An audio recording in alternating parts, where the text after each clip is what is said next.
Welcome, Thrivers, to this week's episode of Women Thriving in Business podcast. My guest today is Denise Cagan, who is the owner and founder of DCA Virtual Business Support. So welcome to the podcast, Denise. Thanks, Nikki. I appreciate you inviting me to be a guest. So I'm excited to talk to you today about your business experience, as well as specifically what your business does now. So can you tell us a bit about DCA Virtual Business Support and what got you started on your entrepreneurial journey? Sure. So let me start with what we do currently. So we have three main lines of service. We do virtual assistance, which is remote administrative. Sometimes people call it executive assistant. Sometimes it's virtual assistant. Sometimes it's administrative assistant, but it's all the same thing, helping busy business owners get done the things that they need to do. And then we have our creative team that has two other buckets. We have website work that we do. And then we also have social media graphics, some video and audio editing as well. Great. What got you started on your entrepreneurial journey? And think back to your first business. And then I want to hear what got you started on creating this specific business. So my first business was actually a cleaning company. And I hesitated there because I've done some of those other things like selling House of Lloyds and that sort of stuff. And I guess technically you're a 1099, so you are technically a business owner, but I didn't, for my experience, I usually don't count those. So my first company was a cleaning company. I started that company while I was still working at a corporate job. And my first year was somewhat encouraging. I'd neither lost nor made money. And I know for some people that sounds a little funny, but when you're not physically working in the business and you're not losing money, that's actually a really good sign. And I had a built-in sort of consultant. My sister owned a cleaning company. It was low overhead. I had some connections that helped guided me. And I ran that company and I sold it in 2011. So I had it for 10 years. And then I started this company pretty much on the heels of it. I actually started two companies. One was a passion project that passion doesn't pay the bills. And so sometimes you just need to be smart and let some things go. And then I started this company. And when I started this company, I was a little bit burned out from having employees. So my intention was not to have any employees. So the legal name of my business is Denise Can Assist Inc. It still is. But when I rebranded and realized, hey, I'm really an entrepreneur at heart and I want to grow this thing, I realized I needed help, which comes in the form of team members. So the business model changed just a little bit. And I know you had also asked, why did I go into this? Well, a couple of reasons. When I worked with the cleaning company, I saw firsthand the things that people really stumbled with, not just the things in their homes, but we ran into a lot of business owners and we had some businesses that we worked for. And so I got to see, the things that A, they outsourced, B, they struggled with, or C, that they just needed some extra support. It wasn't in their wheelhouse. And while they might try to do it, they usually either didn't do it well or not consistently. And those were the items that you decided this is where you could add value and create a business around it. Absolutely. So you said a couple of things that I'd like to dig in a little bit further. So you did something that a lot of, I would say, true entrepreneurs dream of doing, right? Which is actually growing a business and selling it. So can you talk to us a bit about how you position your business to be saleable and what the process was or what it looked like, one, to determine like it was time to sell it, and then actually going through that process of selling the business? So as far as the timing-wise was a little bit more of a personal decision, even though I had been building it with the intention that this wasn't going to be forever. So the timing wise, I had just gone through a divorce. My mom was ill. She came to live with me. I put it on the market in February. She passed away in March. The business sold in September. There were lots of personal changes going on at that time, a lot of stressors that I really needed to change. Okay. And sometimes when you have a really small business, the problems of your clients or the problems of your team sometimes inherently become your problems without you even trying to. So there was a lot of stressors there as well. And I was ready for the change. So that was how that part came about. Now, as far as building the company and making it sellable, my corporate job was at Coca-Cola, and I was in the lab, and I was a lab supervisor, lab manager. I got to do some R&D, so I got to do some really cool stuff. And one of the things while I was at Coca-Cola is that I was in charge of was creating procedures for various different departments, not just the lab, but the blending, the warehouse, sales, all of that stuff. So I really had been taught well on how to document procedures. And I recognized this early on in my cleaning company that, hey, if I want to sell a product and tell people this is what we do, I need to find a way to communicate to my team, this is what we do. So we started off with simple checklists. Some of it was a little bit more written out in procedure, like certain expectations of what to use on what products to use on what services. I had set it up so the processes were replicatable. So that was one of the main things. And we had driven customer loyalty. Again, a very personal business. I felt like it was anyways. My team members, they were like family to me, which goes back to sometimes their problems become your problems.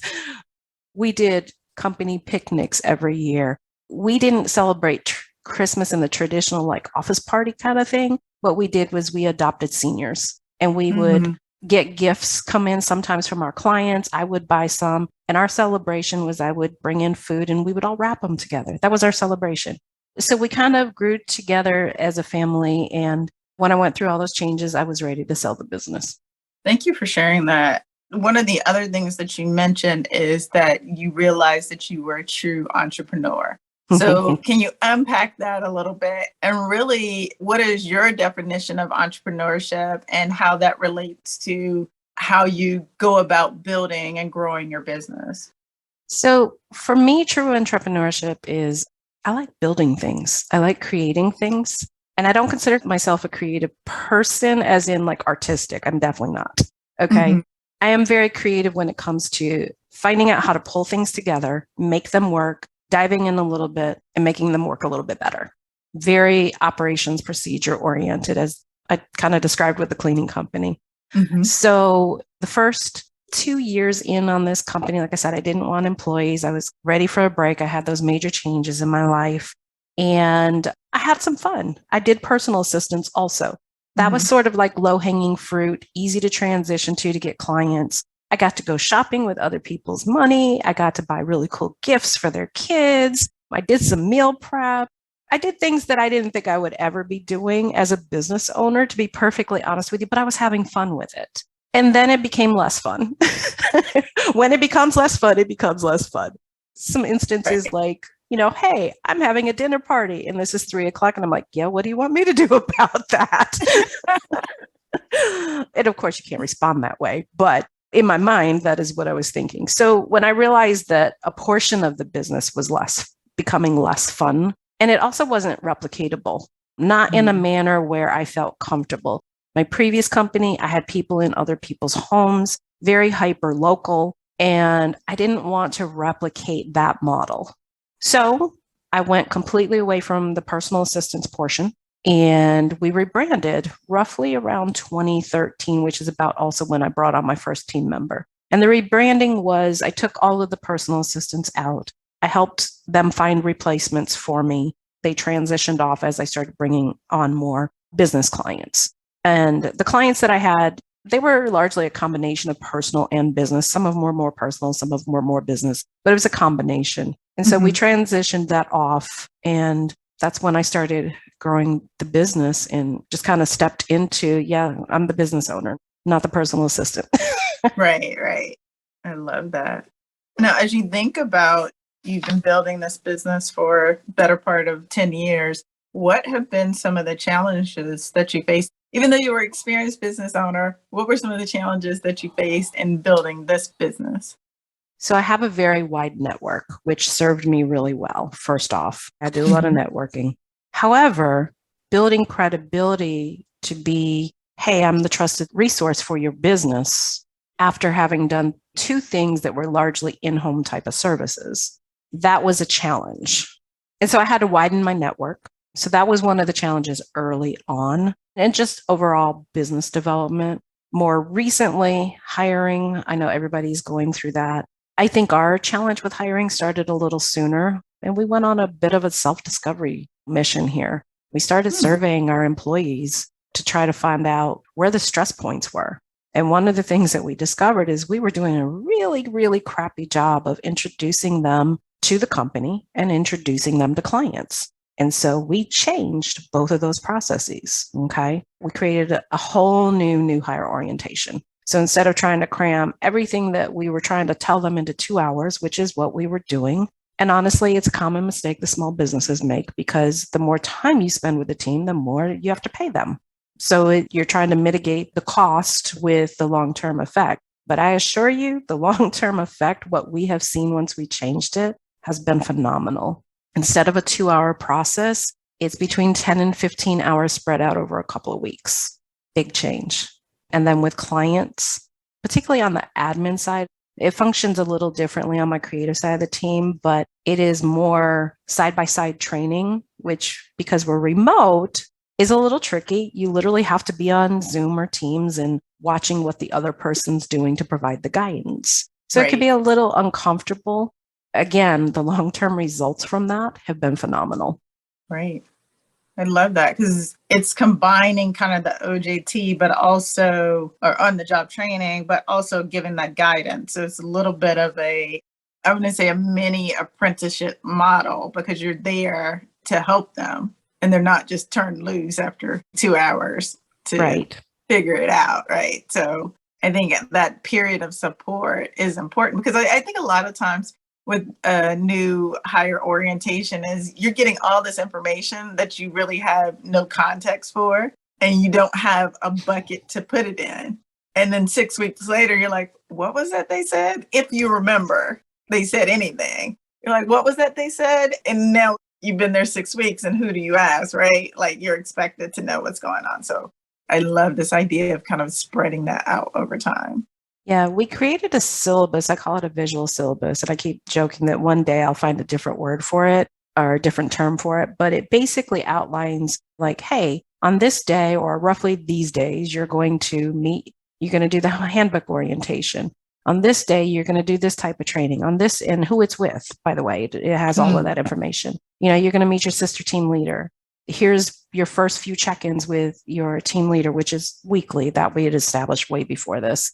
Here's where your other team meetings are, because each team has their own monthly meeting, and then the whole team comes together once every 2 months. And those were things already in place. So the visual syllabus has all this there. So now they're not wondering, what other support do I get here? They can see it at a glance. I love that. Yeah.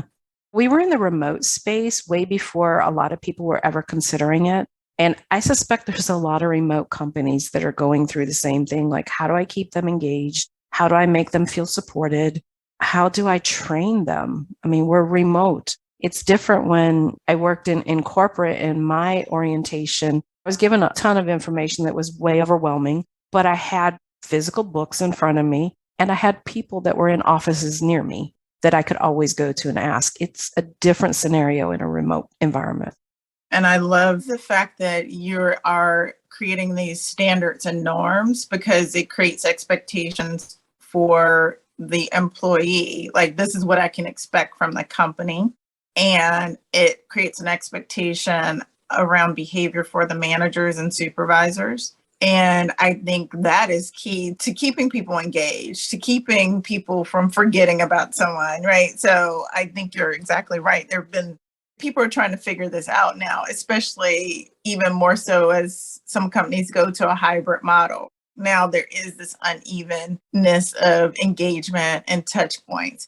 And I feel like that's the next thing, because when everyone's virtual, right? Like, you don't have half the people in the office, half the people not. But now as we go into this hybrid world, it's more and even more important that the communication and expectations are clear. And so I know one of your topics is how to keep a virtual workforce engaged. So can you talk to us a bit about, in addition to kind of this expectation and communication management, what are some other tips that business owners can use to keep their virtual workforce engaged? So, especially if you're new to the virtual remote space, one of the things I recommend is frequent touch points that are expected. So, all of our team members coming in have minimum of a weekly touch point. And the reason why I say minimum is because when they're training for clients that they'll be taking on, there'll be other touch points, but there is a minimum check-in with their team leader. Usually about 90 days, there's a comfort level established and they go to every 2 weeks, but that could vary based on what's going on. So we're flexible in that. When you have this remote workforce, do evaluations and schedule them. We do 30-day, 90-day, and then we do twice per year, which is probably way more than most companies. At least from the feedback I get, it tends to be. Most companies do an annual one at best, or maybe a 90-day. I think it's really important, especially if you're using younger workers, that they know what they're good at, what they're succeeding at, what they need more work at, and what might be in the dumps. You may not want to present it to them as in the dumps, but the reality is most people are really good at some things, mediocre at some things, and not so great at other things. And those not so great things might be things that you decide collaboratively, like, hey, we're going to get you training on that, or that's not your wheelhouse. We're going to focus on these two things that you do really do well, which is a viable solution. Absolutely. So the evaluations, making it a little bit more formal than our weekly check-ins so that they do have a path forward, asking them about their goals. That is something we have started incorporating in the informal conversations, but more formally in the evaluations too. What are your goals in the company? And I get everything from being promoted to classification B, because we have a tiered system that relates to benefits, hours, and pay, to I want to train on this, or I want this many hours by 6 months. So we get a very wide variety, and I encourage them. Sometimes I get the feedback, well, I don't know what's available. It's like, forget what's available. What do you want? Because you might say something that I'm like, wow, that's a really great idea. So we encourage them to think outside of the box. Just because it's not available in the company now doesn't mean it won't be later. Asking for their feedback. And then when we do our meetings, we try to make things interactive instead of us just talking at them. Our icebreaker the last time was sing a jingle if something gets stuck in your head. And we gave them a bite. You don't have to sing it. You can just say it. Some of the people actually sung it and they had fun. There was a lot of laughter, a lot of just what I felt like was bonding with the team. That's one of the things that remote cultures right now are working through. They're struggling a little bit, hey, we're on this meeting, but do I pay my person 5 or 10 minutes early to get on here so they can chit chat with other people? And I think sometimes, depending upon the model, that makes sense or it doesn't make sense. But the thing is, if you want people to feel engaged and to work as a team and collaboratively, you do need to give them that time to do that. Right. I think you bring up an excellent point. I realize in my business, like every time I want to do something that is really employee enrichment or team building, like that's not time being billed to the client. So it's really a matter of putting your money where your mouth is, or being very cognizant and intentional about your values and how you're creating culture, because you have to actually invest in it.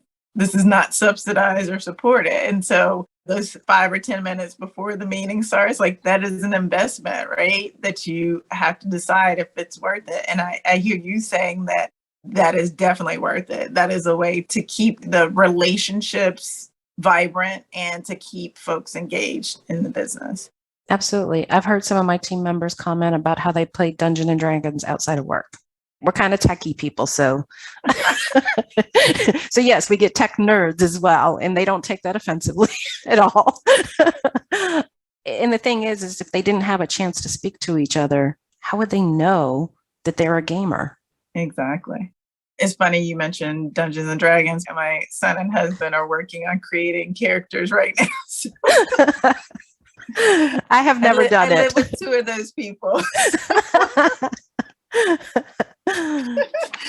So it is fascinating. One of the other things, and I know as an assistant, an executive assistant, one of the things that often trips people up is technology. So can you talk a bit about what really someone's approach to technology should be in a small business? Because there's so many options out there. And so what is your advice? Because you're coming in and really kind of helping people and helping them to manage their operations and be a bit more efficient.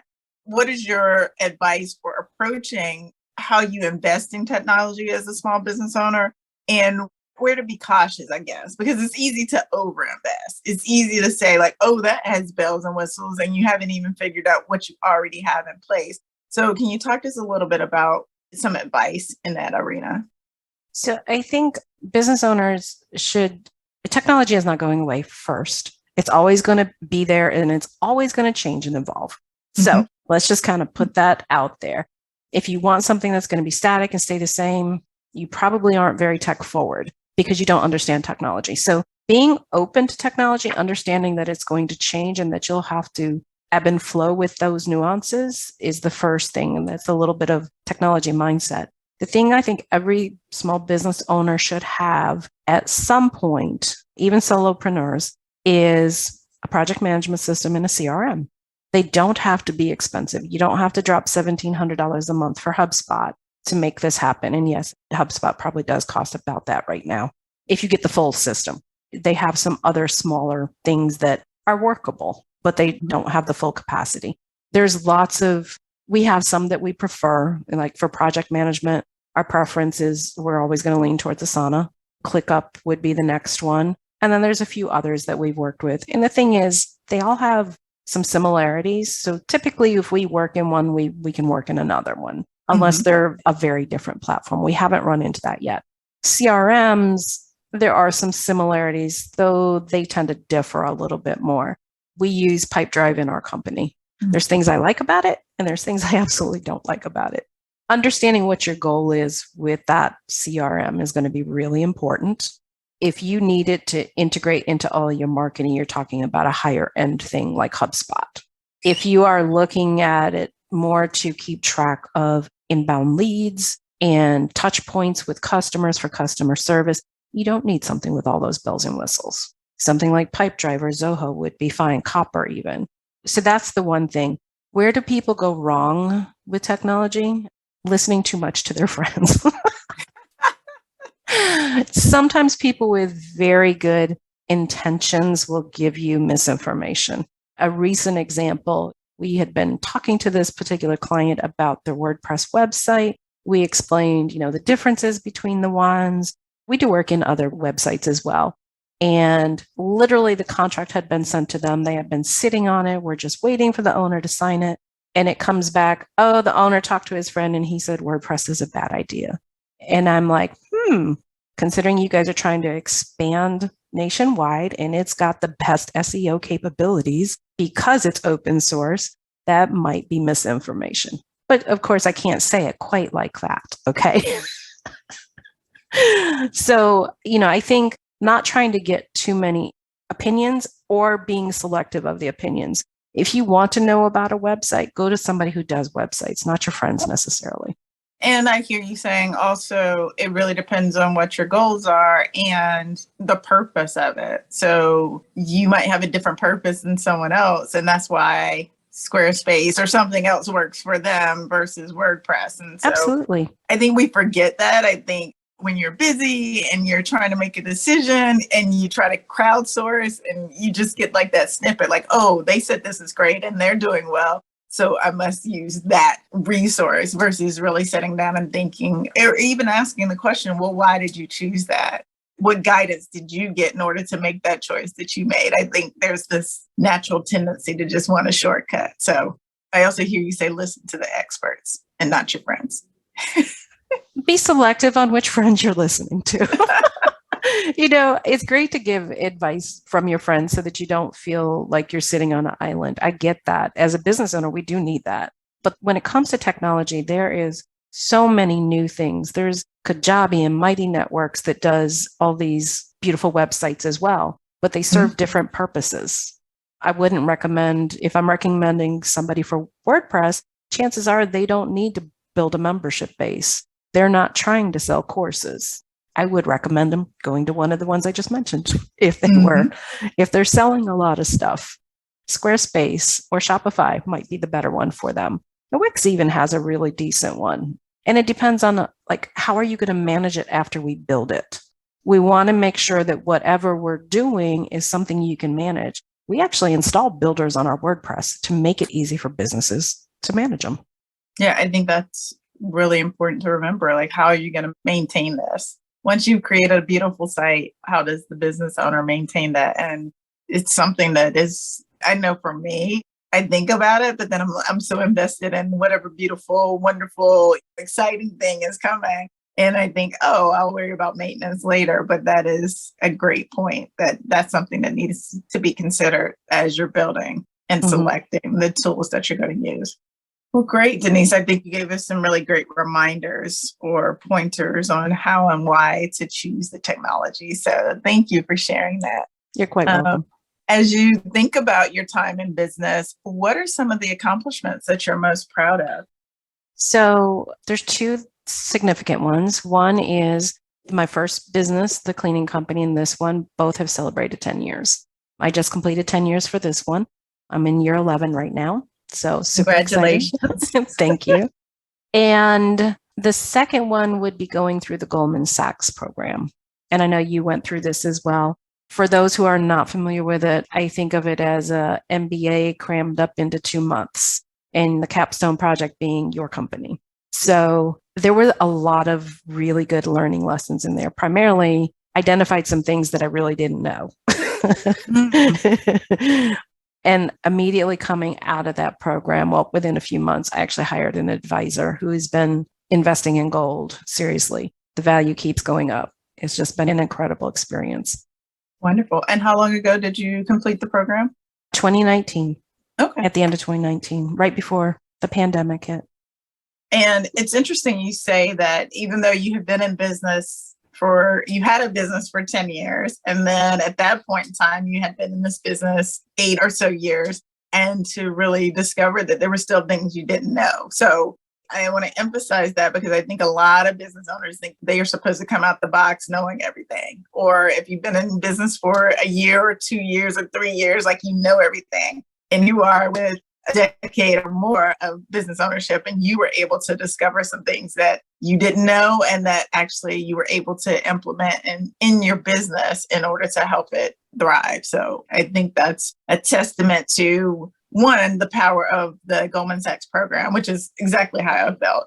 But also this idea that being an entrepreneur means constantly learning, constantly growing, constantly trying out new things in order to figure out where to go next. So I think that's a really important point to emphasize.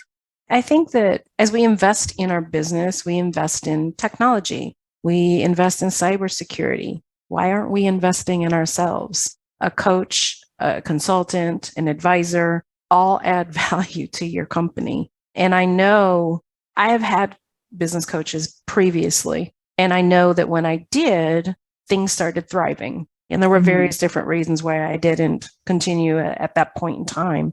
But I know right now also I'm seeing the same thing. So investing in yourself, if you get a really good coach or consultant, you're going to pay some money. I'm just saying. And it's not unrealistic to expect to pay $1,000, $1,500 a month. But that investment is completely worth it. I definitely agree. And that's what you do. Yes, that is what I do. But also, I still have coaches, and, 1,000, 1,500, sometimes more, just depending on what that has been able to accomplish in their business, which is always important. Have they done the thing that they're trying to help you do? I think it's always important. And if they've been there, done that, or helped other companies do the same, then it is definitely worth the money. You don't have to repeat the mistakes. You can make your own new ones, but you don't have to repeat the mistakes that others have already made. So thank you for that testimony around coaching and advising. I appreciate it. You are quite welcome. So Denise, where can people find you if they want to learn more or are interested in working with you? A couple of places are super easy to find me. First of all, my website, dcavirtual.com.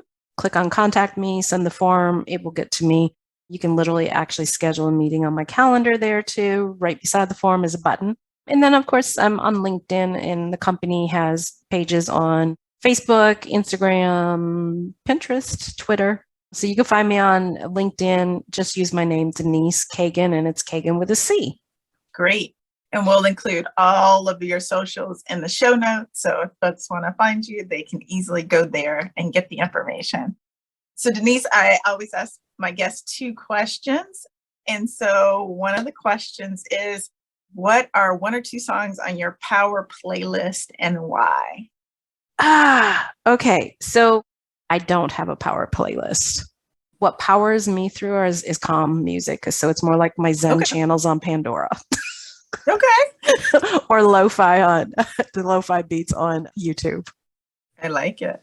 I think you're the first guest to say like kind of slow music, calming music is what helps you power through. So that is a new and unique one. I've actually been listening to classical music lately to just concentrate and like get work done. And so it is a bit of a difference between like the hype music that I typically have on my playlist. So I get it. And I will definitely check out the lo-fi beat ones. I'll definitely check it out. They're good.